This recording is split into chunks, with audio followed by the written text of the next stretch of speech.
नमस्कार। वीडियो की संख्या में देखते हैं समसामयिक घटना चक्र की प्रस्तुति। उत्तर प्रदेश अधीनस्थ सेवा चयन आयोग द्वारा आयोजित पेट एग्जाम 2025 को देखेंगे, यानी यूपीट्रिपलएससी द्वारा आयोजित पेट एग्जाम 2025 को देख रहे हैं इस लेक्चर में। यानी प्रिलिमिनरी एलिजिबिलिटी टेस्ट है। पेट का मतलब प्रारंभिक अर्हता परीक्षा, इसका जो हिंदी रूप है, और इंग्लिश में प्रिलिमिनरी एलिजिबिलिटी टेस्ट है। इसके अंतर्गत हम टो सीरीज को देख रहे हैं, जिसमें 10 अभ्यास प्रश्न पत्र हैं, यानी 10 प्रैक्टिस सेट इस टो सीरीज में है। इसके प्रथम 54 प्रश्नों को हमने देख लिया। उससे आगे के जो प्रश्न है अभ्यास में, उसको इस लेक्चर में देखने का प्रयास करते हैं। और यह व्याख्यात्मक उत्तर सहित इसमें जो एक्सप्लेनेशन होगा, एक्सप्लेनेशन ज़्यादा इंपॉर्टेंट है। यानी इसके अनुक्रमणिका को आप देख सकते हैं। कुल मिलाकर 10 प्रैक्टिस सेट इसमें दिया गया है। तो एक बार इसका पूर्वावलोकन कर लें प्रैक्टिस सेट 1 का। इसमें देखें तो जो है, यानी इसमें जैसा कि हमने चर्चा किया था पूर्व के लेक्चर में, कि इसमें 15 टॉपिक के अंतर्गत सिलेबस को कवर किया गया है, जिसमें प्रथम 10 टॉपिक जो सिलेबस का है वो 5-5 नंबर के, आखिरी के जो 5 टॉपिक है वो 10 नंबर का है। टोटल जो मार्क्स है वो 100 का पूर्णांक है। प्रश्नों की संख्या 100 है, यानी प्रत्येक प्रश्न जो है 1-1 नंबर का है। और इसमें आप यदि गलत प्रश्न करते हैं तो पेनल्टी स्वरूप 1/4 आपका जो है मार्क काट लिया जाएगा सही प्रश्न से। तो इसमें चलिए देखते हैं। पहले जो 5 प्रश्न है वो हिंदी से संबंधित हैं। हिंदी की जो प्रश्न है ये 5 नंबर के होंगे, यानी 5 प्रश्न है 5 नंबर के, इस पर हमने चर्चा कर लिया। इसके बाद इंग्लिश के भी देखें, जो पैसेज है इसमें 5 प्रश्न होंगे, 5 नंबर के हैं, जो कि सिलेबस में दिया गया है, इस पर हमने चर्चा कर लिया। इसके बाद रीजनिंग के भी 5 प्रश्न होंगे, 5 नंबर के होंगे, इस पर हमने चर्चा कर लिया है। इसके बाद DI वेरी वेरी इंपॉर्टेंट है। DI का मतलब डाटा इंटरप्रिटेशन पर जो होंगे 2 पार्ट में होंगे, यानी 10-10 नंबर का होगा, कुल मिलाकर 20 नंबर का DI, ये वेरी वेरी इंपॉर्टेंट है मेरिट निर्धारण में। यानी आपका जो स्कोर है वो निर्धारण में इसका वेरी वेरी इंपॉर्टेंट रोल है, डाटा इंटरप्रिटेशन या DI का। तो इस पर भी हमें महत्वपूर्ण चर्चा कर लिया है। तो इसके 20 प्रश्नों को आप DI को देख सकते हैं, जिसमें यह देख सकते हैं पाई चार्ट पर आधारित प्रश्न हैं, और ग्राफ पर और तालिका पर आधारित जो DI संबंधी प्रश्न, इस पर हमने चर्चा कर लिया है। इसके बाद जो 10 प्रश्न हैं वो करंट अफेयर्स पर होंगे। करंट अफेयर्स को भी हमने देख लिया। यहाँ से आप करंट अफेयर्स को देख सकते हैं। यार करंट अफेयर्स इसमें 36 से शुरू है इस प्रैक्टिस सेट में, तो इस पर हमने विस्तार चर्चा कर लिया। आप इसको देख सकते हैं एक नज़र में। जो करंट अफेयर्स उसका वेटेज देखें तो 10 नंबर का है, 10 प्रश्न पूछे जाएंगे और वह 10 नंबर का होगा। तो current affairs very very important है। अब इस चैनल पर जाकर के करंट अफेयर्स के लेक्चर देख सकते हैं, यानी इस चैनल को सब्सक्राइब कर लीजिए, वीडियो को लाइक करते हुए सारे लेक्चर देख सकते हैं जो करंट अफेयर्स पर है। और टो सीरीज के अंतर्गत जो प्रैक्टिस सेट है उस पर यानी महत्वपूर्ण वीडियो बनाया जा चुकी है। समसामयिक घटना चक्र के अंतर्गत जो भी टॉपिक या सिलेबस के अकॉर्डिंग है, सारे लेक्चर इस पर उपलब्ध है चैनल पर। तो इसके बाद देखें तो यानी 45 तक जो करंट अफेयर्स था, यानी करंट अफेयर्स देख सकते हैं। इसके बाद जो इसमें GK है, GK का मतलब जनरल नॉलेज है, GS नहीं, जनरल स्टडीज नहीं है।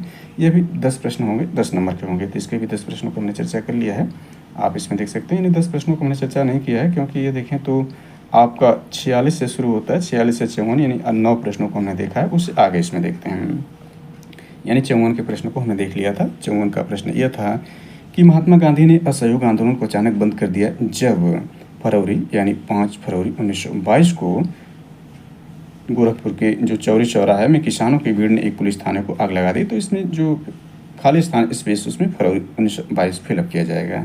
तो आगे देखते हैं 55 से इस लेक्चर को शुरू करते हैं। चलिए देखते हैं, निम्नलिखित में से किस नेता ने बारदोली सत्याग्रह का नेतृत्व किया था। तो 55 का सही आंसर देखें तो B है। B मतलब सरदार वल्लभ भाई पटेल जी ने, यानी वल्लभ भाई पटेल जी ने जो है वो बारदोली सत्याग्रह का नेतृत्व किया था। इसका एक्सप्लेनेशन देखते हैं, एक्सप्लेनेशन ज़्यादा इंपॉर्टेंट है इसका।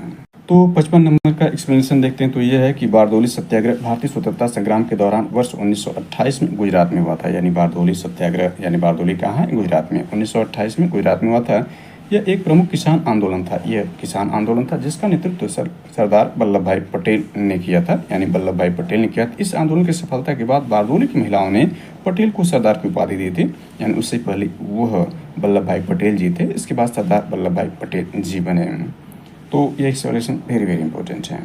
देखिए, वर्तमान में भारत सरकार द्वारा 31 अक्टूबर को जो इनका जन्म दिवस है, उस दिन राष्ट्रीय एकता भारत में मनाया जा रहा है। इनकी स्टैचू भी देखें तो गुजरात में है, और यह भारतीय रियासतों को एकजुट करने में महत्वपूर्ण भूमिका निभाई थी सरदार वल्लभ भाई पटेल जी। और गृह मंत्रालय इन्होंने संभाला था, जो स्वतंत्र भारत की कैबिनेट बनी थी। और स्वतंत्र भारत के बाद जो संविधान लागू हुआ था, तो यह जो है गृह मंत्रालय इनके का प्रभार या कार्यभार संभाला था सरदार वल्लभ भाई पटेल जी ने। तो इससे पूर्व जो 1928 में देखें बारदोली सत्याग्रह हुआ था, जो गुजरात में हुआ था, जो प्रमुख एक किसान आंदोलन था।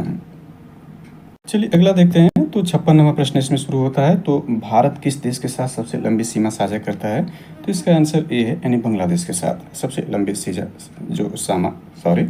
भारत जो है सबसे लंबी सीमा साझा करता है बांग्लादेश के साथ। एक्सप्लेनेशन देखते हैं। एक्सप्लेनेशन काफ़ी डिटेल में दिया है, वेरी वेरी इंपॉर्टेंट है। भारत और बांग्लादेश देखें तो 4096.7 किलोमीटर लंबी सीमा साझा करते हैं। दूसरे स्थान पर चीन है। चीन देखें भारत के साथ कितनी सीमा साझा करता है, तो 3488 किलोमीटर, 3488 किलोमीटर। तीसरे स्थान पर भारत और पाकिस्तान की सीमा है, यह 3323 किलोमीटर है। चौथे स्थान पर भारत और म्यांमार की सीमा है, यह 1643 किलोमीटर।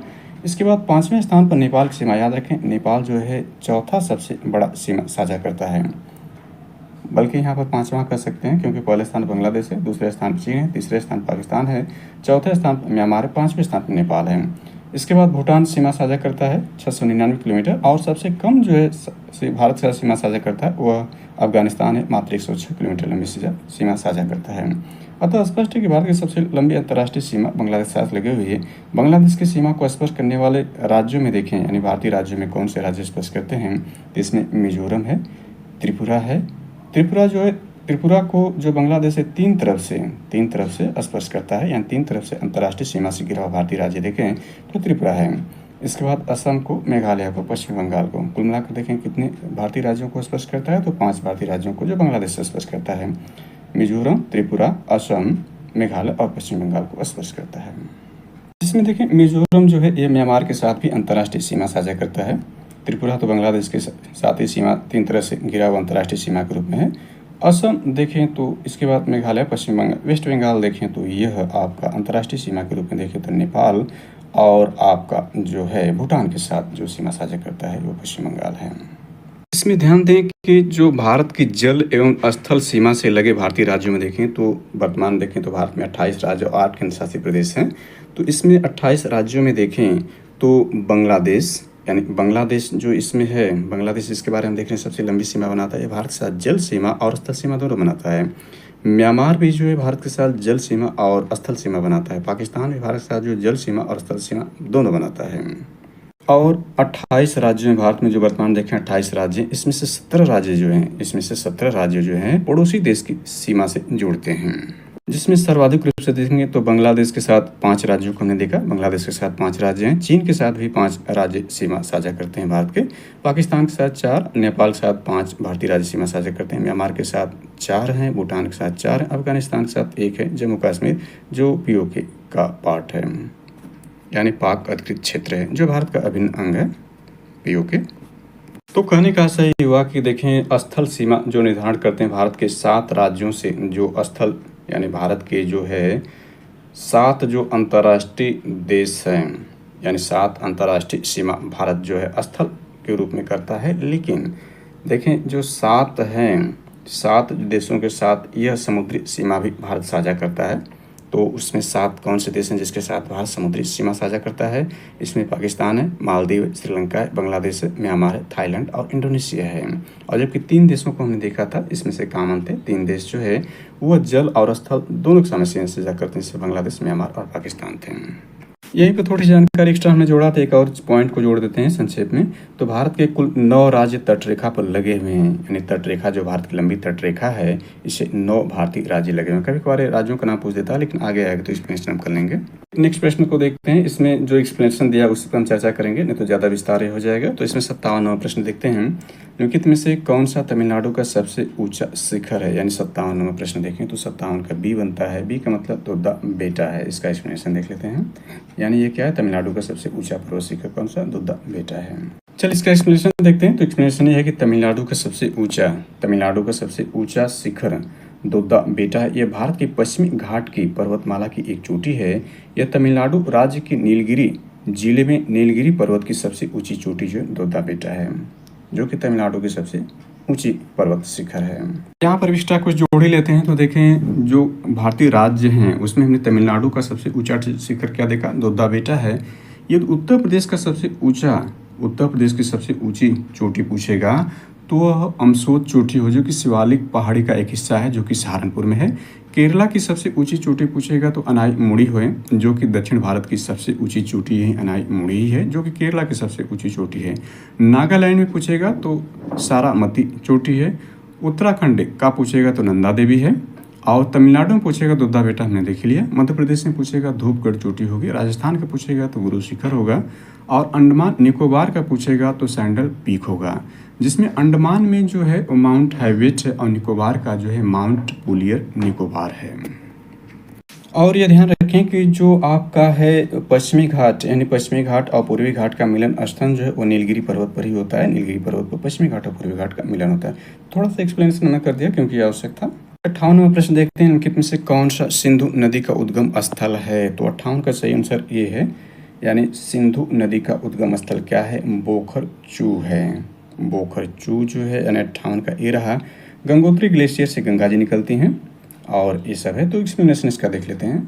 तो इसका एक्सप्लेनेशन देखें तो ये इंडस को सिंधु नदी के रूप में भी जाना जाता है। इंडस से ही इंडिया अपना नाम, जो भारत का नाम विदेशियों ने जो है वो इंडिया रखा था। तो इंडस को सिंधु नदी के रूप में जाना जाता है। ये तिब्बत के कैलाश पर्वत श्रृंखला के बोखरचू नामक ग्लेशियर से निकलती हैं सिंधु नदी।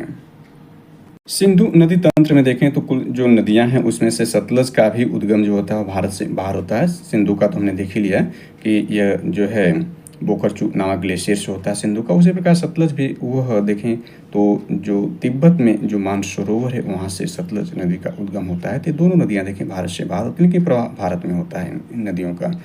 इसका जो है अधिकांश भाग सिंधु नदी का पाकिस्तान में, आधुनिक पाकिस्तान में, लेकिन पूर्व के रूप में अखंड भारत में, ये भारत में ही प्रवाहित होती है सिंधु नदी। सिंधु घाटी की सभ्यता जो कि देखें प्राचीन काल की सबसे प्राचीन सभ्यताओं में से एक है। और सतलज नदी उस श्रृंखला में जो महत्वपूर्ण नदियां हैं। सिंधु नदी के देखें तो सबसे ऊपर की तरफ सिंधु नदी है, इससे नीचे जी प्रमुख नदियां होती हैं। तो उस नदियों के क्रम में देखें, सिंधु के जस्ट नीचे देखें तो यानी जस्ट नीचे झेलम नदी आती है, और झेलम के नीचे देखें तो आपका चिनाब नदी आती है। यानी सबसे मुख्य नदी तो सिंधु नदी है, इसके बाद दूसरी जो मुख्य नदी वो चिनाब नदी है। चिनाब नदी मुख्य है क्योंकि चिनाब में जो ये देखें तो शेष नदियाँ आकर मिल जाती हैं। चिनाब नदी में जो आपका होता है, यानी जो ऊपर से देखें तो झेलम है, और चिनाब के नीचे जो आपका है रावी है, और रावी के नीचे सतलज है, और सतलज के नीचे ब्यास है। तो सतलज की जो ब्यास यह सहायक नदी है। उसी प्रकार से चिनाब की ये जो 5 नदियाँ हैं, 5 क्या बल्कि ऊपर जो है आपका झेलम है, नीचे आपकी रावी, सतलज और ब्यास है। तो कुल मिलाकर 4 नदियाँ जो है आकर चिनाब मिल जाती हैं, और चिनाब अंतर सिंधु नदी मिलकर यह जाकर अरब सागर में गिर जाती है। और ध्यान दें कि जो चिनाब नदी है, चिनाब नदी पर जो है भारत और पाकिस्तान की बीच जो कुछ विवादित परियोजनाएं हैं चिनाब नदी पर, जिसमें दुलहस्ती परियोजना, सलाल परियोजना और बलगहार परियोजना है, जो कि चिनाब नदी पर विवादित परियोजनाएं भारत और पाकिस्तान के बीच में है। नेक्स्ट देखते हैं, इसमें 59 नंबर प्रश्न होगा। 59 नंबर प्रश्न देखें तो यह कह रहा है कि अपने विस्तार और अटलांटिक महासागर में विस्तृत जल निकासी के मामले में दुनिया की सबसे बड़ी नदी कौन सी है। तो 59 का सही आंसर डी है, मतलब अमेजन नदी है। अपने विस्तार और अटलांटिक महासागर में विस्तृत जल निकासी के मामले में दुनिया की सबसे बड़ी नदी क्या है, अमेजन है, जो कि देखिए ब्राज़ील में है। तो अमेजन के जंगल भी ज़्यादा महत्वपूर्ण है। अमेजन नदी है, अमेजन देखें तो एक ई-कॉमर्स कंपनी भी है। तो चलिए इसको शुरू करते हैं। नील नदी देखें तो यह मिस्र, जो मिस्र है, नील नदी की मिस्र माना जाता है, जो कि यह यानी कहें यह उत्तरी अफ्रीका के पार्ट में है। और यह सारी नदियों को चलिए एक्सप्लेनेशन में देख लेते हैं। तो यहाँ पर दिया गया अमेजन नदी अटलांटिक महासागर में अपने पानी का निर्वहन करती है। अमेजन नदी जो है अटलांटिक महासागर में अपने पानी का निर्वहन करती है। अमेजन नदी दुनिया में पानी की मात्रा का निर्वहन करने की सबसे बड़ी नदी है। इसको भी थोड़ा सा ऐड कर लें तो विश्व की सबसे लंबी नदी पूछेगा, सबसे लंबी नदी पूछेगा तो नील नदी होगा। और नील नदी का उद्गम देखें, प्रश्न पर एक्सप्लेनेशन करते हैं। तो देखें नील नदी जो है, इसका देखें तो सबसे लंबी नदी है नील नदी। इसका उद्गम जो होता है विक्टोरिया झील से होता है, और यह गिरती क्या, भूमध्य सागर में गिरती है नील नदी। इसकी लंबाई देखें तो 6690 किलोमीटर लंबी, यानी सबसे लंबी नदी। अमेजन नदी पर जहाँ ये प्रश्न पूछा गया है, तो अमेजन नदी देखें तो इसका उद्गम लैंगो विलफेरो से इसका उद्गम होता है, और यह गिरती अटलांटिक महासागर में। इसकी लंबाई 6296 किलोमीटर है, यानी लंबाई के हिसाब से भी देखें तो दूसरी सबसे लंबी नदी है। लेकिन अपवाद क्षेत्र के रूप में, यानी विस्तार के रूप में देखें, अब जल निकासी के मामले में दुनिया की सबसे लंबी नदी जो है अमेजन है। जो कि ब्राज़ील में है। तो ये हमने एक्सप्लेनेशन इसका कर लिया। और आमूर नदी देखें, यानी अमूर नदी देखें। आमूर जो है सिल्का रूस आर्गुन से संगम तट से निकलती है, टाटर स्ट्रेट में जाती है, यानी यह देखें तो आमूर नदी रसिया में बहती है। और कांगो नदी देखें तो अफ्रीका की नदी है, यह भी अटलांटिक महासागर में गिरती है। आमूर नदी टाटर स्ट्रेट में गिरती है। इसमें याद रखें कि जो यह आपका कांगो नदी है, ये आमूर नदी से बड़ी है, यानी ये भी बड़ी नदियों में शामिल है। यदि कांगो नदी की बात करें तो इसकी लंबाई 4,371 किलोमीटर है। और कांगो नदी की बात करेंगे, बल्कि आमूर नदी की बात करेंगे, आमूर नदी की बात करें तो आमूर नदी जो है 4,352 है, और यह जो है 4,371 है। और सबसे लंबी नदी देखें तो नील नदी है, और अफवाह क्षेत्र में जो है अमेजन है। और भारत की सबसे लंबी नदी की बात करें, भारत में प्रवाहित होने वाली नदियों में जो सबसे लंबी नदी वो गोमुख से निकलने वाली गंगा जी हैं। गोमुख हिमालय से, यानी गोमुख ग्लेशियर से निकलती हैं, गंगोत्री से, और बंगाल खाड़ी में गिरती हैं। भारत में इसकी लंबाई देखें तो 2525 किलोमीटर है, यानी गंगा नदी है। गंगा जी की टोटल लंबाई 2525 किलोमीटर। चलिए नेक्स्ट देखते हैं 60 नंबर प्रश्न, इसको भी हमने विस्तार कर लिया। 60 नंबर प्रश्न ये करा, निम्नलिखित में से कौन सा म्यांमार का सबसे बड़ा जाति समूह है? तो 60वां का ये है बामर। जो देखें तो ये म्यांमार का सबसे बड़ा जाति समूह है, जो कि देखें यह भारत का सबसे पूर्वी जो है अंतर्राष्ट्रीय सीमा बनाता है, वह म्यांमार ही है, यानी बर्मा जिसको पूर्व में कहा जाता था।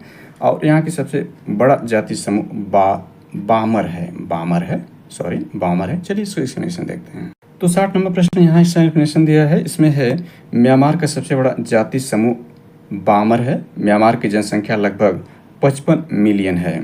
इनमें से लगभग 69% को प्रमुख जाति समूह बामर, जिन्हें बर्मन के नाम से भी जाना जाता है, का हिस्सा माना जाता है। चलिए 61 नंबर प्रश्न देखते हैं। तो पूरे विश्व में हरित क्रांति के जनक के रूप में किसे जाना जाता है? तो पहला आंसर चाहिए नॉर्मन बोरलॉग जी को। पूरे विश्व के लिए भारत के में हरित क्रांति यानी ग्रीन रेवोल्यूशन का जनक पूछेगा तो एम.एस. स्वामीनाथन जी होंगे, जिनका देखें तो इनका 2023 में निधन हो गया था। एम.एस. स्वामीनाथन भारत में जो है यह हरित क्रांति के जनक मारे जाते हैं। इनको 2024 में, यानी फरवरी 2024 में 5 लोगों के साथ जो है वो भारत का सर्वोच्च नागरिक सम्मान भारत रत्न देने की घोषणा की गई थी भारत सरकार द्वारा। तो एम.एस. स्वामीनाथन भारत के हरित क्रांति के जनक हैं। और जबकि नॉर्मन बोरलॉग पूछेगा तो ये पूरे विश्व में हरित क्रांति के जनक के रूप में जाने जाते हैं। चलिए इसका एक्सप्लेनेशन देखते हैं 61 नंबर का। तो यह प्रश्न है, पूरे विश्व में नॉर्मन बोरलॉग को हरित क्रांति के जनक के रूप में जाना जाता है, वहीं भारत में एम.एस. स्वामीनाथन को हरित क्रांति के जनक के रूप में जाना जाता है। चलिए नेक्स्ट प्रश्न इसमें 62 नंबर है। यह कह रहा है कि द्वितीय पंचवर्षीय योजना 1956 से 1961 का प्रमुख उद्देश्य निम्नलिखित में से किस लक्ष्य को प्राप्त करना था? वेरी वेरी इंपॉर्टेंट है। तो 62 का सही आंसर ए ही है, यानी भारी उद्योगों पर फोकस था। तेजी के साथ औद्योगिकरण जो था, यह द्वितीय पंचवर्षीय योजना, जिसका समय देख सकते हैं कि प्रमुख उद्देश्य थे, यानी उद्देश्य में लक्ष्य प्राप्त करना था। इंपॉर्टेंट है पहला ही। इसका एक्सप्लेनेशन देखते हैं। इसका एक्सप्लेनेशन यह है कि भारत में दूसरी पंचवर्षीय योजना की अवधि वर्ष 1956 से 1961 तक थी। यह योजना पीसी महाबोलिस मॉडल पर आधारित थी। इस योजना का प्रमुख उद्देश्य भारी उद्योग पर फोकस के साथ तेजी से औद्योगिकरण करना था। पंचवर्षीय योजना को थोड़ा सा विस्तार कर लेते हैं, क्योंकि एक ही पर आधारित यह प्रश्न नहीं पूछा जा सकता। 12 पंचवर्षीय योजनाओं को यहाँ देख लें कि योजना अवधि है, लक्षित वृद्धि दर है, औसत वृद्धि दर, मॉडल और केंद्र बिंदु क्या है। पहली पंचवर्षीय योजना 1951 से 1956 था। इसकी लक्षित वृद्धि दर 2.1 थी, औसत वृद्धि दर 3.6। ये हेराल्ड डोमर मॉडल पर आधारित थे। कृषि विकास इस पर बल था, ये इंपॉर्टेंट है, याद कर लें। दूसरा इसमें पूछा था, दूसरी पंचवर्षीय योजना यह है और इसकी लक्षित वृद्धि दर यह है और औसत वृद्धि दर यह। नेहरू महाबोलिस मॉडल पर आधारित आधारभूत एवं भारी उद्योगों का विकास, ये प्रश्न पूछा गया था। तो ये सारी योजनाओं का जो लक्ष्य है, केंद्र बिंदु, उसको आप देख लें। फिर तीसरी योजना को देख सकते हैं। 3 वार्षिक योजनाएं 1966 से 1969 तक चलती हैं, इसको भी आप देख लें। चौथी पंचवर्षीय योजना को देख सकते हैं, इसके लक्ष्य क्या है। 5वीं पंचवर्षीय योजना को देख लें। अनुवर्त योजना कब से शुरू होती है? आगत निर्गत मॉडल पर आधारित थी, इसको देख सकते हैं। 6ठी पंचवर्षीय योजना को आप देख लें, ये भी आगत निर्गत मॉडल पर आधारित। इसमें क्या था? 7वीं, 8वीं, 9वीं, 10वीं, 11वीं, 12वीं को अक्सर पूछ देता है। तो ये आखिरी पंचवर्षीय योजना थी, फिर इसके बाद बंद कर दिया गया था योजना आयोग को। इसके बाद इसका देखें त्वरित, सतत और अधिक समावेशी विकास था। इस सारी पंचवर्षीय योजनाओं को आप देख सकते हैं। इंडिया विजन 2020 को भी देख सकते हैं। ये सारी पंचवर्षीय योजनाएं इसमें शामिल की गई हैं। तो इसके स्थान पर जो नीति आयोग लाया गया था, एनडीसी को देखें, राष्ट्रीय विकास परिषद 6 अगस्त 1952 को लाया गया था, अभी भी ये जारी है। और यहाँ पर नीति आयोग को भी देख सकते हैं। इसमें जो दिया है नीति आयोग योजना आयोग में अंतर क्या है, तो 1 जुलाई 2017 से जो है यह नीति आयोग लाया गया था, बल्कि 2015 से लाया गया था। इसको देख सकते हैं 2015 में नीति आयोग 1 जनवरी 2015 को नीति आयोग 1 जनवरी 2015 को नीति आयोग की घोषणा की गई थी। तो इसको करेक्शन कर लें। 17 में जो था वो GST लागू किया गया था आपका जो 1 जुलाई से। यहाँ पर 1 जनवरी 2015 से नीति आयोग किसके स्थान पर लाया गया था? 65 वर्ष पुनः योजना आयोग के स्थान पर लाया गया था। योजना आयोग को भी देखना चाहें तो योजना आयोग देख सकते हैं। प्रथम पंचवर्ष योजना 1 अप्रैल 1991 से लागू हुई थी। यानी सारी जानकारी इसमें दी गई योजना आयोग के बारे में। ये सारी जानकारी इसमें योजना आयोग ये है। इसमें सबसे पहले सोवियत संघ में 1928 में योजना पंचवर्षीय योजना लागू किया गया था। वर्तमान में योजना 2015 से आयोग की जगह नीति आयोग ने ले लिया है। यहाँ पर ये सारी जानकारी इसमें है। तो चलिए इसमें थोड़ा हमने विस्तार कर दिया नीति आयोग योजना आयोग के संदर्भ में। ये 63 नंबर प्रश्न देखते हैं, ये भी इंपॉर्टेंट है। 63 नंबर प्रश्न क्या करा? प्रधानमंत्री जीवन ज्योति बीमा योजना, प्रधानमंत्री जीवन ज्योति बीमा योजना, इसके बाद स्पेस दिया गया है तो इसमें फिलअप करना है 63 में। तो 63 का जो आंसर है वो डी होगा, 18 से 50 वर्ष।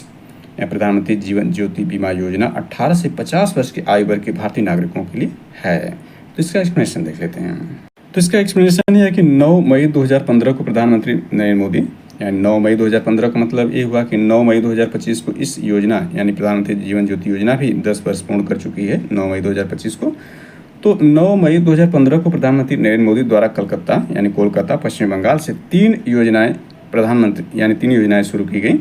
इसमें प्रधानमंत्री सुरक्षा बीमा योजना, अटल पेंशन योजना, प्रधानमंत्री जीवन ज्योति बीमा योजना, इन 3 योजनाओं को क्या हुआ है 10 वर्ष पूरा हो गया 9 मई 2025 को। इम्पोर्टेंट ये है प्रधानमंत्री जीवन ज्योति बीमा योजना के तहत 18 से 50 वर्ष आयु के खाताधारक व्यक्ति पात्र हैं, भारतीय नागरिक। और अटल योजना में 18 से 40 वर्ष के व्यक्ति पात्र हैं। तो इस पर एक्सप्लेनेशन ज़्यादा नहीं करते हैं। चलिए नेक्स्ट देखते हैं। नंबर प्रश्न देखें। इसमें जो है गरीबी की आकलन लिखित में से किसे संदर्भित किया जा सकता है? तो 64 का सही आंसर सी है, मतलब मासिक प्रति व्यक्ति व्यय जो है, मासिक प्रति व्यक्ति व्यय जो है गरीबी के आकलन लिखित में से किसे संदर्भित किया जा सकता है? तो सी जो है मासिक प्रति व्यक्ति को संदर्भित किया जा सकता है।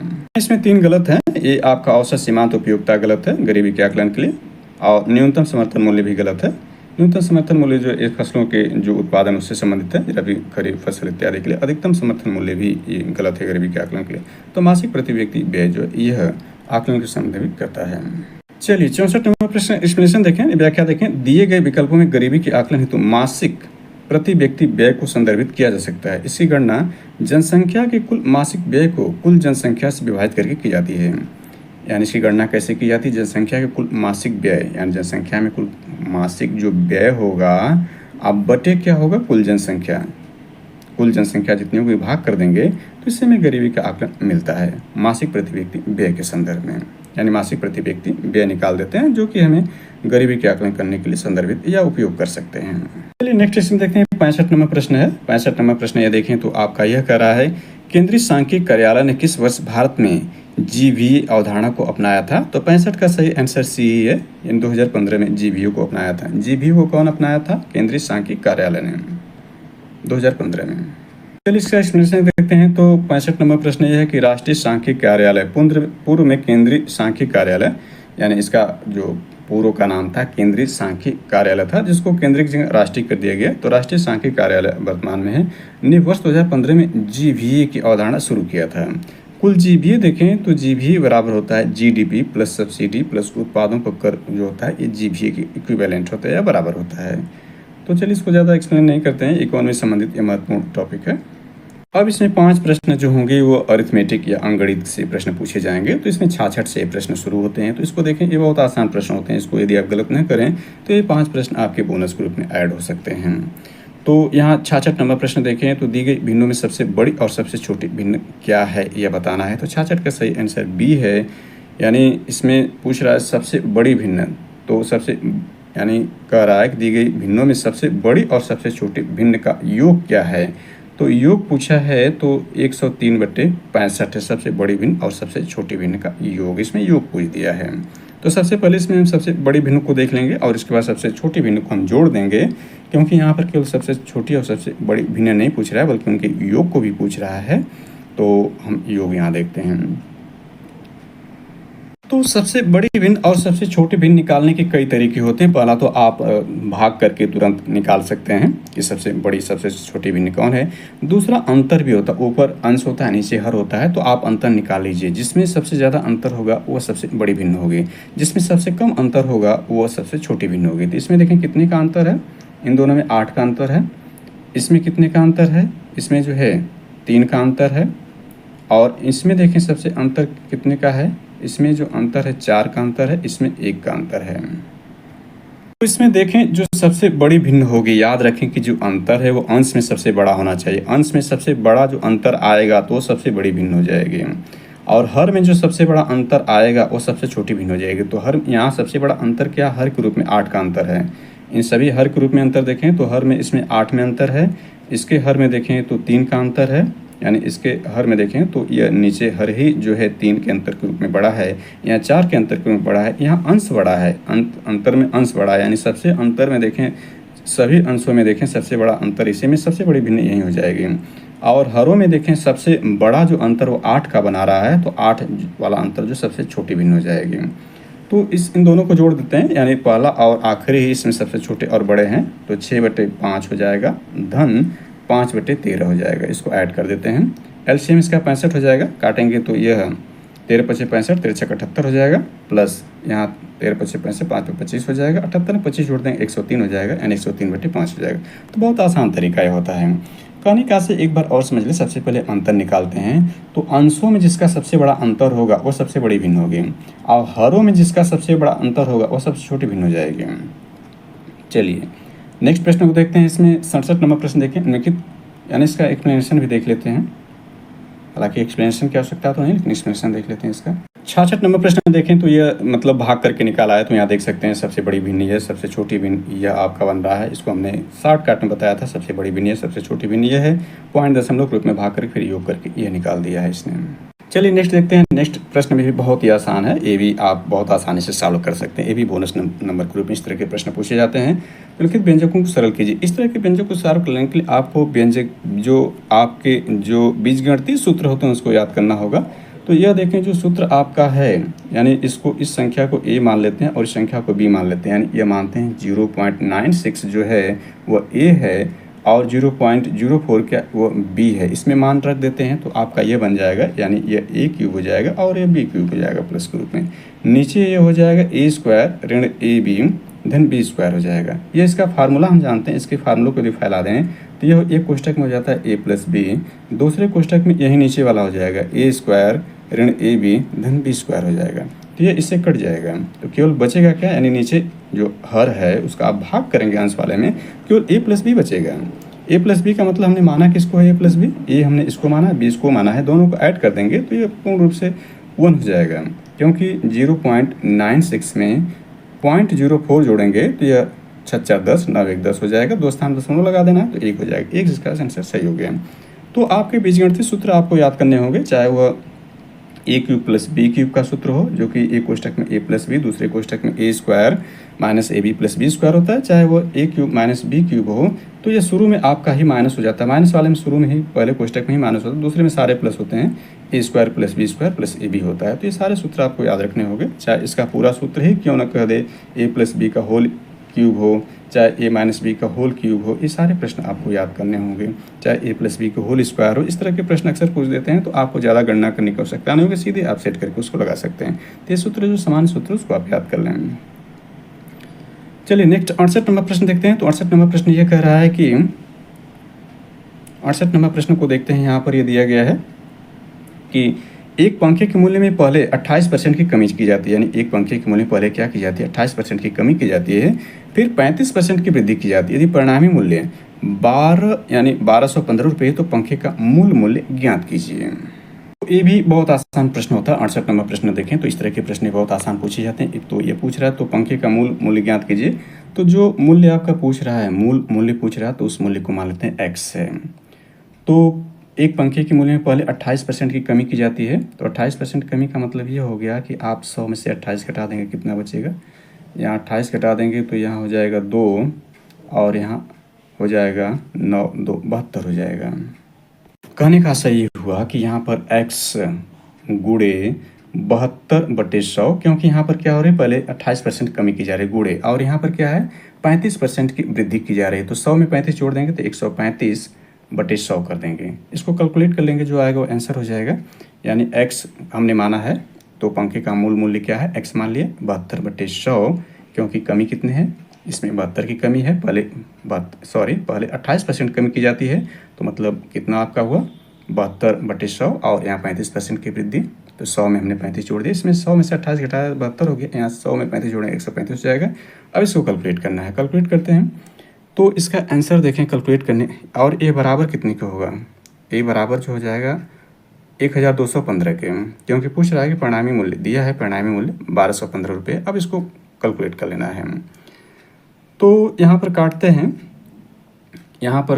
हैं, देखते हैं ये जो है 5 से काट देते हैं इसको, तो ये हो जाएगा आपका 20-25 हो जाएगा, और इसको 5 से काटते हैं, 5 दूना 10 और 5 सत्ते 35, ये 27 हो जाएगा। कहने का आशा है इस प्रकार से कैलकुलेट इसको करते हैं, तो ये हो जाएगा आपका x गुणे 72/100 गुणे 135/100। जब हमने इसको काटा तो यहाँ 20 हुआ, और यह आपका हो गया 5 दूना 10, 5 सत्ते 35, 27 हो गया। इसको काट देंगे आप जो है 2 से काटते हैं तो ये 10 हो जाएगा, और यहाँ 36 हो जाएगा, और पुनः इसको जो है बल्कि 4 से काट दिए होते तो ये 4×5 20, 4×5 20, ये 18 चौको 72 हो गया होता 18। यानी अब आपका बचा है 18 गुणे 27, यानी 18 गुणे 27 बटे जो है 500 हो जाएगा। इसको कैलकुलेट कर लेना है, ये 18 गुणे 27 बटे 500 हो जाएगा, यानी 18 गुणे 27 बटे 500 हो जाएगा। इसको गुणा कर लेते हैं तो ये हो जाएगा 18 छक्का 108, 3726 के 6 हाथ में लगा 12, 18 दूना 36, 12 कर देंगे तो 48 हो जाएगा, और बटे 500 कर देते हैं। और ये बराबर कितने के हैं, 1215 के हैं। यानी कहने का आशा ही हुआ कि इसको हम क्रॉस गुणा करेंगे तो 500 का 1215 में गुणा हो जाएगा, बटे 486 हो जाएगा। यानी इसको फाइनली जब रूप में करेंगे तो ये हो जाएगा 1215 गुणे 500 बटे जो नीचे आया था 486। इसको कैलकुलेट हम जब करेंगे, फाइनली कैलकुलेट करेंगे तो 68 का सही आंसर जो बी आएगा 1250 होगा, यानी 68 का सही आंसर 1250 आएगा। इसको आप सॉल्व कर सकते हैं। चलिए 69 नंबर प्रश्न देखते हैं। 69 नंबर भी बहुत आसान प्रश्न है। इसमें कह रहा है 60 विद्यार्थियों की एक कक्षा में 40 लड़कियां हैं, यानी टोटल विद्यार्थी कितने हैं, 60 विद्यार्थियों की एक कक्षा में 40 लड़कियां हैं। कक्षा में लड़कों का औसत भार 40 किलोग्राम है, जबकि सभी लड़कियों का औसत भार क्या है, 35 किलोग्राम है। संपूर्ण कक्षा का औसत भार किलोग्राम में 0.2 स्थानों तक सही रूप से ज्ञात करना है। तो यहाँ पर देखें जो है, देखें तो 60 विद्यार्थियों कक्षा में क्या है, 20 लड़कियां हैं, और लड़कियों का औसत भार कितना है, ये आपका जो 35 किलोग्राम है, और लड़कों का औसत भार कितना है, 40 किलोग्राम। तो लड़के कितने इसमें से हैं, 40 लड़के हैं, क्योंकि 60 आपका जो टोटल विद्यार्थी हैं जिसमें से 20 लड़कियां हैं, इसका मतलब जो है हम 60 में से 20 घटा देंगे, 40 लड़के हो जाएंगे। तो औसत निकालना है। औसत निकालने के लिए क्या करेंगे, यहाँ पर जो 60 विद्यार्थी हैं सारे को हम भार उस अनुसार करेंगे। तो 40 गुणे 40, यानी 40 लड़कों का भार 40 किलोग्राम, 40 गुणे 40 धन 20 लड़कियों का भार जो है वो 35 किलोग्राम, ये जोड़ देंगे, टोटल विद्यार्थियों का भाग कर देंगे, भागे 60 कर देंगे। तो 40 में 40 का गुणा करेंगे तो ये 1600, और यहाँ ये गुणा कर देंगे 700 हो जाएगा, और 1600 में 700 जोड़ देंगे 2300 हो जाएगा। 2300 में 60 का भाग कर देंगे, यानी यहाँ पर भाग कर लेते हैं, 2300 में जो है 60 का भाग कर देते हैं तो ये कट जाएगा। अब 230 में जो है हम 6 का भाग करते हैं, 6 चौके 24, यानी ज़्यादा हो जाएगा, 6 दूना 18, 2 बार गया, 5 50 हो गया, 6 8 48, यानी 8 बार गया, 2 शेष बचा, पुनः 6 18, यानी 28.3, सॉरी ये 18 शुरू में था, 23 में 6 बार 18, यानी 38.33, यानी इसका आंसर आएगा 38.33। इसका सही हुआ, यानी 230 में हम जब भाग करेंगे 6 का तो 18 3 बार भाग जाएगी, यहाँ पहले हमने 2 कर दिया था, तो इसका आंसर 38.33, यानी 2 दशमलव स्थानों पर सही आंसर जो इसका बी होगा 38.33। इसके बाद ये पूछ रहा है 70 नंबर प्रश्न, यानी 5वां देखें जो अंगणित में प्रश्न है, यह है कि 20 और 50 के बीच कितनी अभाज्य संख्याएं हैं। बहुत ही आसान प्रश्न है, अभाज्य संख्याएं पूछता है। तो देखें टोटल 1 से 100 के बीच में अभाज्य संख्याएं देखें तो 15 होती हैं। 1 से 50 के बीच में जो होती हैं वो 10 होती हैं और शेष जो में 5 संख्याएं होती हैं, सॉरी बल्कि 25 संख्याएं होती हैं। यानी 1 से लेकर के जो आपका 100 तक 25 संख्याएं, 1 से 50 तक वाले में 15 होती हैं और उसके बाद 10 संख्याएं अभाज्य होती हैं। तो यहाँ पर देखें 20 और 50 के बीच अभाज्य संख्याएं देखें। अभाज्य संख्याएं किसे कहते हैं? अभाज्य संख्याएं वे संख्याएं होती हैं जो स्वयं के अलावा अन्य किसी संख्या से न कटें, यानी 1 के अलावा 1 से कटें और 1 से सभी संख्याएं कट जाएंगी और स्वयं से कटें, इसके अलावा किसी से न कटें, वे अभाज्य संख्याएं कहलाती हैं। तो इसके बीच में देखें 20 और 50 के बीच में कौन संख्याएं ऐसी हैं? तो इसके बीच में जो संख्या आएगी 23 आएगी, फिर इसके बाद 29 आएगी, इसके बाद 31 आएगी, इसके बाद 37 आएगी, इसके बाद 41 आएगा, इसके बाद 43 आएगा, इसके बाद 47 आएगी। ये ऐसी संख्याएं हैं जो 1 के अलावा खुद से कटेंगी, अन्य किसी से नहीं कटेंगी। ऐसी संख्याएं कितनी? ये 7 हैं। 1 2 3 4 5 6 7 हैं। तो 7 यानी ए इसका आंसर सही हो जाएगा। तो इस प्रकार से ये जो 5 अरिथमेटिक के प्रश्न रहे ये बहुत ही आसान होते हैं, यानी 5 सही किए जा सकते हैं। नेक्स्ट देखते हैं, इसमें 71वां प्रश्न होता है, ये भारतीय संविधान यानी भारतीय राज्य व्यवस्था इंडियन कॉन्स्टिट्यूशन से संबंधित हो जाएगा। तो 71वां प्रश्न को इसमें देखते हैं, भारत का संविधान निम्नलिखित में से किस तिथि को ग्रहण किया गया था? तो इसका आंसर बी है 26 जनवरी 1949 को ग्रहण किया गया था, यानी बनकर तैयार हो गया था। इसलिए 26 नवंबर को देखें तो वर्तमान में भारत सरकार जो है वह संविधान दिवस या विधि दिवस मना रही। इस बार देखें 2024 में मनाया गया था, 10वां संविधान दिवस मनाया गया था, क्योंकि इसकी शुरुआत 2015 से की गई थी। तो 26 नवंबर 1949 को अंकित किया गया था, यानी ग्रहण कर लिया गया था, जबकि लागू 26 जनवरी 1950 को लागू किया। 26 जनवरी 1950 को लागू किया गया था। तब भारत जो एक गणतंत्र देश या रिपब्लिक कंट्री बना था, तो 26 जनवरी 1950 को लागू किया गया था और ग्रहण जो है 26 नवंबर 1949 को किया गया था। इसका एक्सप्लेनेशन देख लेते हैं। तो एक्सप्लेनेशन यहाँ पर है, संविधान सभा ने भारत के संविधान को 26 नवंबर 1949 को अंगीकृत किया तथा 26 जनवरी 1950 को पूर्णतः लागू किया गया। चलिए नेक्स्ट इसमें 72 नंबर प्रश्न को देखते हैं। तो भारतीय संविधान का निम्नलिखित में से कौन सा भाग मूल अधिकारों से संबंधित है? तो तीसरा भाग मूल अधिकार संबंधित होता है, यानी तीसरे भाग जो है मूल, इसमें जो दिया है मूल अधिकार फंडामेंटल राइट है। 9वां भाग देखें, इसमें जो 9वां भाग है ये पंचायती राज संस्थाओं संबंधित, पंचायत राज 73वां संविधान संशोधन जो है वो 9वें भाग में दिया गया है। संविधान का भाग 9 में है, यानी देखिए भारतीय संविधान में कुल मिलाकर 22 भाग हैं, उसमें से 6ठा भाग देखें तो 6ठे भाग में संघ और राज्यों के बीच संबंध है। 6ठे भाग में संघ और राज्यों के बीच संबंध बताया गया है। और 11वां भाग देखें तो संविधान में जो 11वां भाग है, यानी यह 11वां भाग देखें तो इसमें बल्कि 11वें भाग हमने बता दिया, जो 6ठा भाग था इसमें 11वें भाग में संघ और राज्यों के बीच संबंध दिया गया 11वें भाग में, जबकि इस 6ठे भाग में जो है राज्य सरकारें दिया गया है। यानी भागों को देखना चाहें तो संविधान के जो 22 भाग उसमें पहले भाग में संघ और उसका राज्य क्षेत्र है, दूसरे भाग में नागरिकता है, तीसरा भाग यहाँ जो है वो मौलिक अधिकार है, चौथा भाग जो है राज्य के नीति तत्व यानी DPSP है, चौथा ए में मौलिक कर्तव्य है, 5वें में संघ सरकार है और 6ठे में जो राज्य सरकारें हैं। इसके बाद 7वां को निरस्त कर दिया गया। 8वें में संघ राज्य क्षेत्र, 9वें में पंचायतें हैं, 9 क में नगर पालिकाएँ हैं, 9 ख में सहकारी समितियां हैं, 10वें में अनुसूचित जाति और जनजाति क्षेत्र हैं। इसके बाद जो इम्पोर्टेंट है उसको थोड़ा इसमें चर्चा कर लें तो इसमें 12वां भाग जो है, 12वां है बल्कि 17वां भाग देखें वह राजभाषा संबंधित है, 17वें में राजभाषा है, 15वें संविधान के भाग 15वें में निर्वाचन है, 17वें में राजभाषा है, 18वें में आपात उपबंध है और 20वें में संविधान का संशोधन है। चलिए इसको एक्सप्लेनेशन देखें। 72 भारतीय संविधान में मौलिक यानी मूल अधिकारों की अवधारणा को संयुक्त राज्य अमेरिका से लिया गया है। भारतीय संविधान के भाग 3 तथा अनुच्छेद 12 से 35 तक में मूल अधिकारों का वर्णन किया गया है। 73वां प्रश्न देखें तो यह है कि पोषण अभियान 0 से 6 वर्ष तक के बच्चों के पोषण स्तर को प्राप्त करने का एक कार्यक्रम है। भारतीय संविधान का निम्नलिखित कौन सा अनुच्छेद पोषण स्तर को बढ़ाने के लिए प्रावधान करता है? तो 73 का सही आंसर बी बनता है, अनुच्छेद 47 है, जो कि भारतीय संविधान के नीति निर्देशक तत्व यानी DPSP में, संविधान के भाग 4 में DPSP में यह अनुच्छेद 47 दिया गया है, जो कि पोषण अभियान 0 से 6 तक के बच्चों के लिए पोषण स्तर को प्राप्त करने का एक कार्यक्रम है, यानी उससे संबंधित है। इसका एक्सप्लेनेशन देख लेते हैं। तो यहाँ देखिए संविधान के अनुच्छेद 47 के तहत पोषाहार स्तर और जीवन स्तर को ऊंचा करने तथा लोक स्वास्थ्य का सुधार करने का राज्य का कर्तव्य है। पोषण अभियान 0 से 6 वर्ष तक के बच्चों को पोषण स्तर प्राप्त करने का राज्य का एक कार्यक्रम जो उपयुक्त प्रावधान के तहत चलाया जा रहा है। तो इसमें थोड़ा सा ध्यान दें कि भारतीय संविधान का, भारत में संविधान में देखें तो हमने देखा था अभी कि भारत के संविधान में कुल 22 भाग हैं, उसमें 22 भाग में जो चौथा भाग है, भाग 4 में जो है डीपीएसपी राज्य के नीति निदेशक तत्व दिए गए, उसमें ये सारे अनुच्छेद दिए गए हैं। यानी ये भाग जो आपका है वह कहाँ शुरू होता है, वह 51 से लेकर जो है 36 से लेकर 51 तक इसमें अनुच्छेद दिए गए हैं। इसमें जो अनुच्छेद 44 इसको देख लेंगे क्या है, तो वेरी वेरी इंपॉर्टेंट 44 है। 44 का मतलब ये होता है नागरिकों के लिए समान नागरिक संहिता, नागरिकों के लिए जो है समान नागरिक संहिता। इसमें देखें जो है अभी उत्तराखंड ने 2024 में इसको लागू किया है, इससे पहले गोवा में लागू था।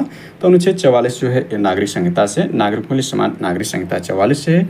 अनुच्छेद 47 हमने देख लिया था, पोषण स्तर से संबंधित जो इसका प्रश्न था उस पर 47 था। 47 के बारे में है कि पोषाहार का स्तर बढ़ाने, जीवन स्तर सुधारने तथा जन स्वास्थ्य की स्थिति बेहतर करने संबंधित सरकार का कर्तव्य होगा। अनुच्छेद 46 को देख लें तो अनुच्छेद 46 में अनुसूचित जाति अनुसूचित जनजाति को कमजोर वर्गों के, यानी अनुसूचित जाति अनुसूचित जनजाति का कमजोर वर्गों के शैक्षणिक तथा आर्थिक हितों को बढ़ावा देना अनुच्छेद 46 है। अनुच्छेद 45 में देखें तो बालपन पूर्व देखभाल तथा 6 वर्ष से कम आयु के बच्चों की शिक्षा का प्रावधान इसमें अनुच्छेद 45 में किया गया है। तो इससे संबंधित महत्वपूर्ण अनुच्छेद को हमने देख लिया जो कि इस प्रश्न में दिए गए थे। इसमें अन्य अनुच्छेद को भी जोड़ लें तो अनुच्छेद 51 जो होता है अंतर्राष्ट्रीय शांति एवं सुरक्षा को प्रोत्साहन करता है। अनुच्छेद 50 न्यायपालिका कार्यपालिका से अलगाव करता है। 49 जो है स्मारकों तथा राष्ट्रीय महत्व के स्थानों एवं वस्तुओं का संरक्षण का प्रावधान करता है। 48 कृषि एवं पशुपालन का संगठन है। 48 ए जो है पर्यावरण संरक्षण एवं संवर्धन तथा वन एवं वन्यजीवों की सुरक्षा का प्रावधान करता है। तो ये कुछ महत्वपूर्ण जो है इसमें जो है अनुच्छेद को हमने ऐड कर लिया। अनुच्छेद 40 भी वेरी वेरी इंपॉर्टेंट है, ग्राम पंचायतों के गठन की बात करता है। और अनुच्छेद जो 43 से 2 भागों में बटा हुआ है, कर्मचारियों के निर्वहन वेतन, और 43 ए उद्योगों के प्रबंधन में कर्मचारियों की सहभागिता, और 43 भी सहकारी समितियों को प्रोत्साहन की बात करता है। इसके बाद 39 भी इंपॉर्टेंट है। 39 में राज्य द्वारा अनुसरण किए जाने वाले कुछ नीति सिद्धांत है, और 39 में समान न्याय एवं निःशुल्क कानूनी सहायता है। यानी 39 देखें तो ये ज़्यादा इंपॉर्टेंट हो जाता है। इसमें जो है निःशुल्क कानूनी सहायता की बात अनुच्छेद 39 ए करता है नागरिकों के लिए। हमने इसको विस्तार कर लिया। इसके बाद 74 नंबर प्रश्न देखते हैं। तो यह है 11वां मौलिक कर्तव्य आयु वर्ग के बच्चों के लिए शिक्षा के अवसर प्रदान करता है। तो इसमें स्पेस दिया गया है, इंपॉर्टेंट, वेरी वेरी इंपॉर्टेंट है। तो 11वां मौलिक कर्तव्य को देख लें तो 11वां मौलिक कर्तव्य जो है 6 से 14 यानी 6 से 14 वर्ष तक की उम्र के अपने बच्चों को शिक्षा के अवसर उपलब्ध कराना, यह कर्तव्य 86वें संविधान संशोधन अधिनियम 2002 द्वारा जोड़ा गया था। तो यह 11वां मौलिक कर्तव्य फंडामेंटल राइट रहा जो 6 से 11 वर्ष के बच्चों का प्रावधान करता है। ये जो है देखें 86वां संविधान संशोधन द्वारा फंडामेंटल राइट यानी संविधान के भाग 3 में भी जोड़ा गया था 21 क के माध्यम से, और डीपीएसपी में भी हमने देखा कि 45 में इसको जोड़ा गया था 86वें संविधान संशोधन 2002 द्वारा, और मौलिक कर्तव्य के रूप में इसको 11वें मौलिक कर्तव्य के रूप में जोड़ा गया है। इसमें ध्यान दें कि राज्य के कर्तव्यों को राज्य के निर्देशक तत्वों के रूप में शामिल किया गया है। स्वर्ण सिंह समिति ने संविधान में 8 मूल कर्तव्यों को जोड़े जाने का सुझाव दिया था, लेकिन 42वें संविधान 1976 को 10 मूल कर्तव्यों को जोड़ा गया। 86वें संविधान संशोधन 2002 में मूल कर्तव्य एक और मूल कर्तव्य जोड़ा गया। प्रेजेंट में कुल 11 फंडामेंटल ड्यूटीज या जो आप कह सकते हैं कि मूल कर्तव्य हैं। चलिए नेक्स्ट प्रश्न देखते हैं। 74 को हमने भी ज़्यादा एक्सप्लेन कर दिया। आगे देखते हैं इसमें यह है, यानी ये भी संविधान संबंधित 5 प्रश्न हो गए, और इसमें देखिए आखिरी जो होगा संविधान से संबंधित विज्ञान से 5 प्रश्न हो गए। किस संविधान संशोधन अधिनियम भारतीय संविधान में नगर पालिकाओं से संबंधित उपबंधों को जोड़ा था? तो ये 74वां संविधान संशोधन है, क्योंकि नगर पालिकाओं से है, और ये 73वां रहता तो ग्राम पंचायतों से संबंधित होता।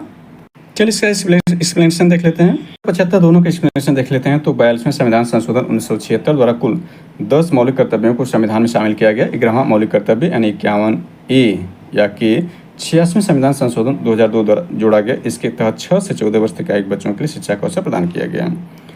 यहाँ 74वें संविधान संशोधन अधिनियम भारतीय संविधान नगर पालिकाओं से संबंधित उपबंधों को जोड़ा गया था, जिसके अंतर्गत संविधान में देखें तो यह था कि भाग 9 क में नगर पालिकाओं के बारे में प्रावधान किया गया था। एक नई अनुसूची 12वीं अनुसूची जोड़ी गई थी इससे। इसमें सारे संविधान जो संशोधन दिए गए थोड़ी चर्चा कर लेते हैं, तो ये इम्पोर्टेंट हो सकता है अभ्यास के रूप में, हालांकि यहाँ पर दिया गया है। 97वां संविधान संशोधन 2011 देखें तो इसमें क्या प्रावधान किया गया था। 97वां संविधान संशोधन 2011 इंपॉर्टेंट है। इस संशोधन द्वारा सहकारी समितियों को एक संवैधानिक स्थान एवं संरक्षण प्रदान किया गया था। संशोधन संविधान में 3 बदलाव किए गए थे। सहकारी समिति बनाने का अधिकार एक मौलिक अधिकार बना दिया गया। राज्य की नीति में सहकारी समितियों को बढ़ावा देने का एक नया नीति सिद्धांत समावेश किया गया। सहकारी समितियों के नाम से एक नया भाग जो है संविधान में जोड़ा गया, भाग 9 ख संविधान में जोड़ा गया था। यह 97वें संविधान संशोधन 1911 द्वारा 97वां संविधान संशोधन 2011 द्वारा। 71वां संविधान यानी 71वां संविधान संशोधन 1992 के बारे में देख लें। इसमें जो था कोंकणी यानी 71वें संविधान संशोधन के अंतर्गत जो था, इसमें जो है कोंकणी, मणिपुरी और नेपाली भाषा को 8वीं अनुसूची में शामिल किया गया। इसके साथ ही अनुसूचित भाषाओं की संख्या बढ़कर 18 हो गई थी उस दौरान, वर्तमान में 22 है। तो यह 71वां संविधान संशोधन द्वारा जो है वह भाषाओं को जोड़ा गया था, यानी इसमें कोंकणी, मणिपुरी, नेपाली को 8वीं भाषा में जोड़ा गया, 3 भाषाओं को जोड़ा गया था 71वें संविधान संशोधन द्वारा। तब 18 हो गई थी, 15 से 18 हो गई थी, वर्तमान में 22 है। इसके बाद देखें, इसी को थोड़ा विस्तार कर लेते हैं। 71वें के बाद इसमें जो है 92वां संविधान संशोधन 2003 में लाया गया था, 2003 में। तब देखें 8वीं संविधान के 8वीं सूची में 4 अन्य भाषाएं जोड़ी गई थी। 18 के बाद 22 हो गई थी। ये भाषाएं बोडो, डोगरी, मैथिली और संथाली। इसके बाद अनुसूचित भाषा संख्या वर्तमान में 22 होगी, जो कि आज भी है। इसके बाद 69वां संविधान संशोधन देखें। 69वां संविधान संशोधन 1991 का है, बल्कि ये 93 दिया है, सॉरी 69वां है। 69वां संविधान संशोधन 1991, ये 93 दिया है। 69वां संविधान संशोधन 1991 में देखें तो यह प्रावधान था, केंद्रीय यानी यहाँ पर इसको 91 आप कर लें, तो केंद्र शासित राज्य दिल्ली को विशेष दर्जा देते हुए राष्ट्रीय राजधानी क्षेत्र दिल्ली बनाया गया था। इस संशोधन में दिल्ली के लिए 70 सदस्यीय विधानसभा और 7 सदस्यीय मंत्रिपरिषद की व्यवस्था की गई थी। 69वें संविधान संशोधन 1991। 74वां को हमने देख लिया, यही प्रश्न का आंसर था, तो इस पर भी चर्चा कर ही लेते हैं। 74वां संविधान संशोधन 1992 का है। इसमें जो था शहरी निकायों को संवैधानिक स्थिति एवं सुरक्षा प्रदान की। इस उद्देश्य के लिए संविधान में यानी संशोधन करते हुए भाग 9 को जोड़ा गया, इसे नगर पालिकाएं नाम दिया गया और इसमें 12वीं अनुसूची जोड़ी गई। नगर पालिकाओं के लिए 18 जो विषय जोड़े गए। इससे 73वां संविधान संशोधन भी आप ऐड कर लेते हैं। 1992 का 73वां संविधान संशोधन भी है। पंचायती राज संस्थाओं को संवैधानिक स्थिति एवं सुरक्षा प्रदान की गई थी। इसके उद्देश्य के लिए संविधान में नया भाग जो है भाग 9 जोड़ा गया, जिससे पंचायत नाम दिया गया। इसमें 11वीं अनुसूची जोड़ी गई और इसमें कुल 29 जो है विषय जोड़े गए 11वीं अनुसूची में। और अनुसूचियों की संख्या जो है वर्तमान में इन दोनों को जोड़ने के बाद 12 हुई थी। 11 और 12 वर्तमान में अनुसूचियाँ हैं। और वर्तमान अपडेट कर लें तो देखें, भारतीय संविधान में अब तक 106 संविधान संशोधन हो चुके हैं और 107वें संविधान संशोधन की बात चल रही है, जिसमें देखें तो जो महत्वपूर्ण पदों पर हैं, जैसे मुख्यमंत्री, प्रधानमंत्री इत्यादि हैं, उन पर यदि भ्रष्टाचार का आरोप लगता है या जेलें बंद होते हैं तो उनको पद से समाप्त करने की बात चल रही है। इस 107वें संविधान संशोधन की बात चल रही है, हालांकि ये हुआ नहीं है। 106 संविधान संशोधन वर्तमान में हो चुके हैं और 106वां संविधान संशोधन जो है वो लोकसभा और राज्यसभा में महिलाओं को 33% आरक्षण प्रदान करता है। 106वां संविधान संशोधन जो कि 29 सितंबर 2023 से लागू है। 105वां संविधान संशोधन जो है यह राज्यों को जो है ओबीसी लिस्ट बनाने का प्रावधान करता है। 105वां संविधान संशोधन और 104वां संविधान संशोधन जो है SC ST का जो रिजर्वेशन उसको एक्सटेंड करता है और एग्लो इंडियन का जो रिजर्वेशन उसको हटाने का प्रावधान 104वें संविधान संशोधन के अंतर्गत था। तो थोड़ा सा इसको हमने टेस्ट कर दिया। अब साइंस के 5 प्रश्नों को इसमें देखते हैं। तो पहला प्रश्न इसमें देखें, 76 नंबर ग्रुप में साइंस के 5 प्रश्न हैं। या स्पेस दिया है, न्यूटन की गति के प्रथम नियम को, यानी 76 नंबर जो है, न्यूटन की गति के प्रथम नियम को क्या कहते हैं? जड़ता का नियम कहते हैं, यानी जड़त्व का नियम कहते हैं। ये न्यूटन की गति का प्रथम नियम है। इसका एक्सप्लेन कर लेते हैं। तो यहाँ दिया गया न्यूटन की गति के प्रथम नियम को जड़ता का नियम कहते हैं, लॉ ऑफ इनर्शिया कहते हैं। तो इसको थोड़ा और एक्सप्लेन कर लेते हैं। न्यूटन की गति के प्रथम नियम और द्वितीय तृतीय को भी समझ लेते हैं। यहाँ पर एग्जाम के स्टूडेंट्स महत्वपूर्ण हो सकता है। तो 76 का देखें तो गति के नियमों को सबसे पहले सर आइजैक न्यूटन ने सन 1687, याद रखें काफ़ी दिनों पहले, 1687 ईस्वी में अपनी पुस्तक प्रिंसिपिया, यानी ये पुस्तक सर आइजैक न्यूटन की ही पुस्तक का नाम प्रिंसिपिया में प्रतिपादित किया। इसलिए इस वैज्ञानिक के समान इन नियमों को न्यूटन की गति के नियम कहते हैं। पहला नियम जो है फर्स्ट लॉ इसका कहता है, कोई वस्तु विराम की अवस्था में है तो विराम की अवस्था में ही रहेगी और यदि एक समान गति से किसी देर रकम चल रही है तो वैसे ही चलती रहेगी जब तक उस पर कोई बाह्य बल लगाकर उसकी अवस्था में परिवर्तन न किया जाए। अर्थात सभी वस्तुएं अपनी प्रारंभिक अवस्था को बनाए रखती हैं। ये जो है यही जो है जड़ता का नियम कहलाता है। दूसरा नियम देखें, यानी इसमें जो न्यूटन की गति के दूसरा नियम को देखें तो दूसरा नियम जो सेकंड लॉ, वस्तु के संवेग में परिवर्तन की दर उस पर आरोपित बल के अनुक्रमानुपाती होता है। संवेग परिवर्तन आरोपित बल की दिशा में ही होता है। यानी इसके अनुसार द्वितीय नियम, न्यूटन की गति के द्वितीय नियम के अनुसार F = EMA होता है। इसको आप याद रखें।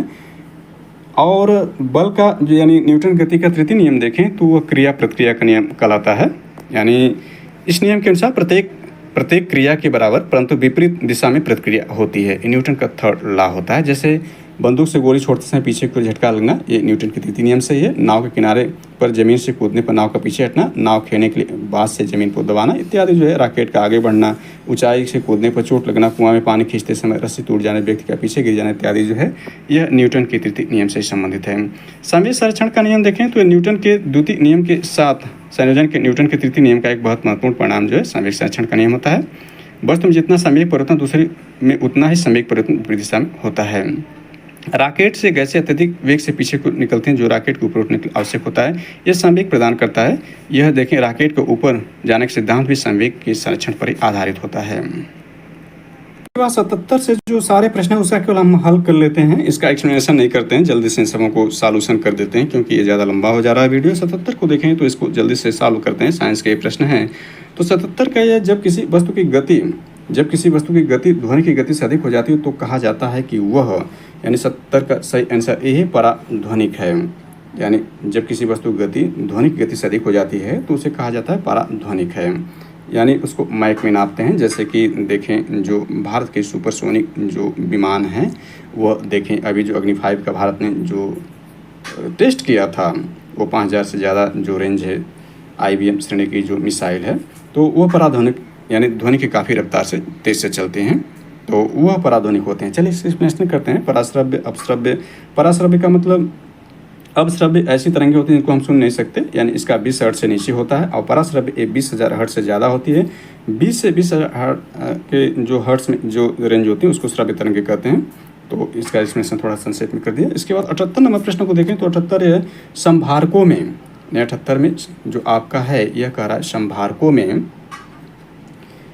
डॉट होता है, तो 78 का ये होगा। संभारक रहेंगे तो समान भार संख्याएं किंतु विभिन्न परमाणु संख्याएं होंगी, यानी परमाणु संख्याएं जो होगी, परमाणु संख्याएं का मतलब कक्षक में जो होते हैं आपके इलेक्ट्रॉनों की संख्या और नाभिक में प्रोटॉनों की संख्या से, तो इलेक्ट्रॉनों की संख्या बदलती रहती है, वो त्यागें या ग्रहण करें, लेकिन परमाणु जो प्रोटॉनों संख्या निश्चित होती है, इसलिए परमाणु संख्याएं प्रोटॉन से निर्धारित होती है। लेकिन यदि वो साम्य अवस्था में, उदासीन अवस्था में है तो परमाणु जो प्रोटॉनों की संख्या, न्यूट्रॉनों की संख्या, प्रोटॉनों की संख्या इलेक्ट्रॉनों की संख्या बराबर होती है।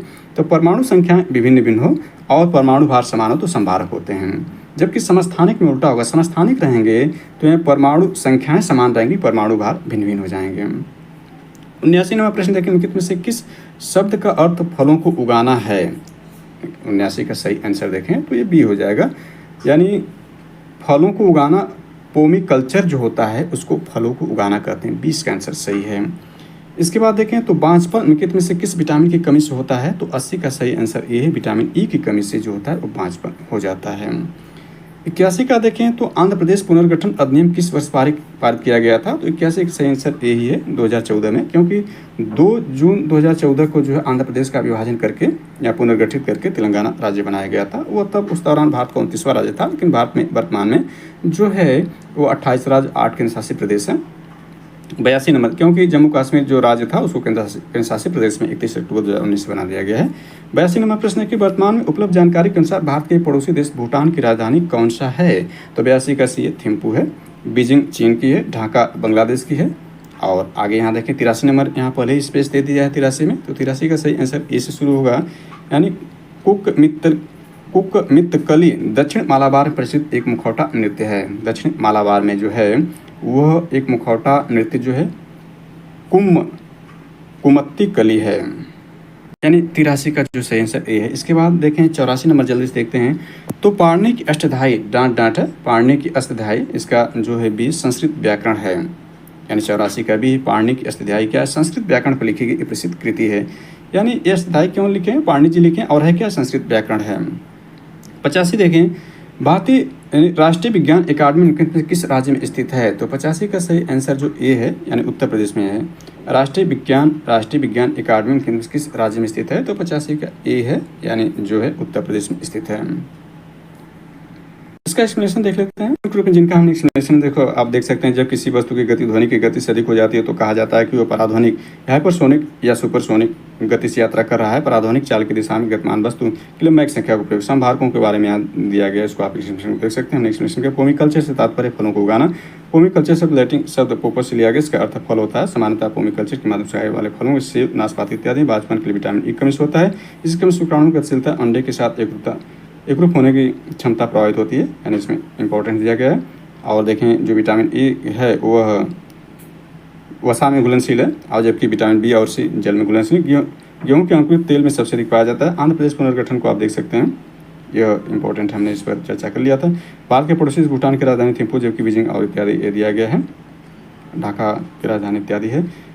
कुक मित्र दक्षिण मालाबार में प्रचलित एक मुखौटा नहीं थे, पांडे की हमने देखे। राष्ट्रीय विज्ञान अकादमी उत्तर प्रदेश के वर्तमान प्रयागराज में स्थित है। ये इंपॉर्टेंट है, इसी का एक्सप्लेनेशन करने के लिए आए थे। राष्ट्रीय विज्ञान अकादमी उत्तर प्रदेश के वर्तमान प्रयागराज में स्थित है। गौरतलब की वर्ष 1930 में स्थापित यह भारत की सबसे पुरानी विज्ञान अकादमी है। 86 नंबर प्रश्न को जल्दी से देखते हैं। तो इसमें यह है कि राज्यसभा के सदस्य बनने के लिए एक भारतीय नागरिक की न्यूनतम आयु कितनी होनी चाहिए? तो 86 का आंसर बी है, यानी 30 वर्ष होनी चाहिए।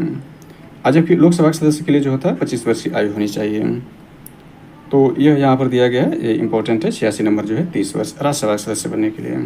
अगले प्रश्न में चलते हैं। 87 नंबर अंतर्राष्ट्रीय ओजोन परत संरक्षण दिवस कब मनाया जाता है? तो 87 का जो सही आंसर यही है, यानी 16 सितंबर को जो है अंतर्राष्ट्रीय ओजोन दिवस मनाया जाता है। आज देखें तो 30 अगस्त है, आज से 17 दिन बाद जो है वह अंतर्राष्ट्रीय ओजोन दिवस मनाया जाएगा 16 सितंबर को।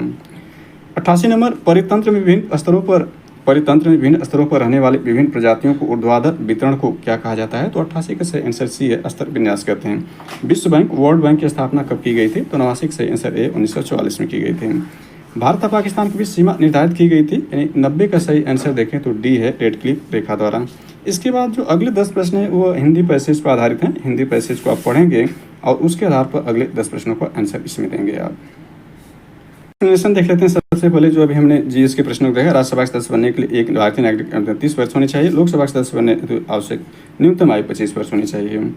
इसके बाद यहाँ पर देख सकते हैं, यह है संयुक्त राष्ट्र महासभा यूएन जनरल असेंबली 16 सितंबर को वायुमंडल में ओजोन O3 की परत के संरक्षण हेतु अंतर्राष्ट्रीय ओजोन संरक्षण दिवस, ओजोन परत के संरक्षण के अंतर्राष्ट्रीय दिवस के रूप में निश्चित किया है। परतन विभिन्न स्तरों पर विभिन्न प्रजातियों को ऊर्ध्वाधर वितरण को स्तर विन्यास कहते हैं। उदाहरण एक जंगल में वृक्ष सर्वोपरि ऊर्ध्वाधर स्तर पर, झाड़ियाँ द्वितीय स्तर पर तथा जड़ी बूटियाँ और घास निचले धरातलीय स्तर पर हैं। औपचारिक रूप से विश्व बैंक की स्थापना वर्ष 1944 में हुई थी, परंतु इसकी सदस्यता दिसंबर 1950 प्राप्त हुई। इसका मुख्यालय वाशिंगटन डीसी में है। भारत में पाकिस्तान तथा भारत बांग्लादेश के मध्य अंतर्राष्ट्रीय सीमा का निर्धारण रेड क्लिफ द्वारा किया गया था। अब इसके बाद 91 से 100 जो है वो जो है हिंदी की पैसेज पर 10 प्रश्न वेरी वेरी इंपॉर्टेंट हैं। यानी ये जो 10 प्रश्न होते हैं वो बोनस ग्रुप में होते हैं। यानी इसमें 91 से 95 जो पैसेज को पढ़कर पहले 5 प्रश्नों को देना है। आप इसको पढ़कर बहुत आसानी से कर सकते हैं। यहाँ पर देख सकते हैं 91, 92, 93, 94 जो है, और इसमें 95 प्रश्न, और इसके बाद इस पैसेज को पढ़ कर अगले जो है 5 प्रश्नों को आसानी से दिया जा सकता है। तो इस पर हम चर्चा नहीं करने जा रहे हैं। Thanks for watching this.